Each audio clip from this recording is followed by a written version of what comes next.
For questions to Bill, most of the questions are Microsoft related. And I understand you spend more time on your foundation than on Microsoft these days. Do you really think you are making a bigger contribution to humanity your foundation through your foundation than you did through Microsoft? In other words, let's say 100 years from now, would you rather be remembered as the founder of Microsoft or as a great philanthropist? Well, I hope I'm alive 100 years from now. That'd be nice. They don't have to remember me as long as I get to do fun work like I am now. You know, the biggest part of the economy is the private sector. And when you think, why are things going to be better 20 years from now, 30 years from now, the vast majority of that's going to come out of private sector companies. The digital revolution is at an early stage. And so companies like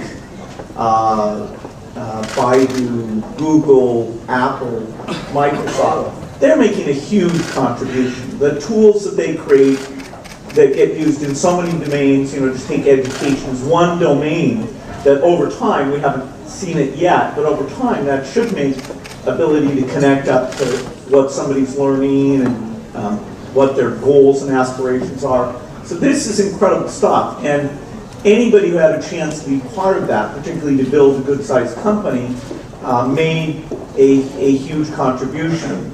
What I saw was that the most unique thing I could do, starting in my 50s, was to be full-time at the foundation. That is, that there were other great people who could take the mantle at Microsoft.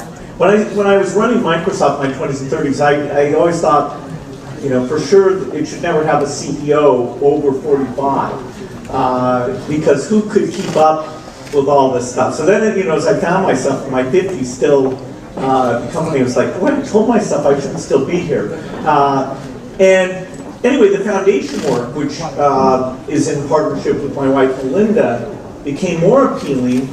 And I was saying to myself, gosh, who's going to work on malaria? It appeared to be more of a vacuum, that organizing science and government to take these problems that are a little bit hidden away in these poor countries where most people don't actually go and see the depredations of malnutrition and infectious disease.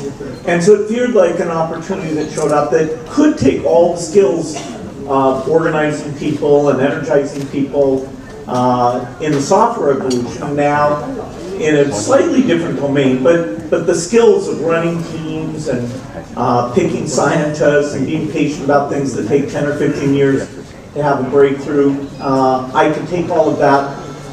And so I think for this phase of my life, this is my biggest contribution and the most fun. It's nice when you decide those two things are the same. But in my 20s, I would not have been satisfied at doing this. And so I think in China, the image is more about the Microsoft, because the foundation isn't that visible. Most work of the foundation is in poor countries. We are trying to build more and more relationships because there's so much innovation in China that can help in Africa, whether it's in health or agriculture or cell phone magic. So that's a growing thing. So you should come to China more often. I do. Yeah, good.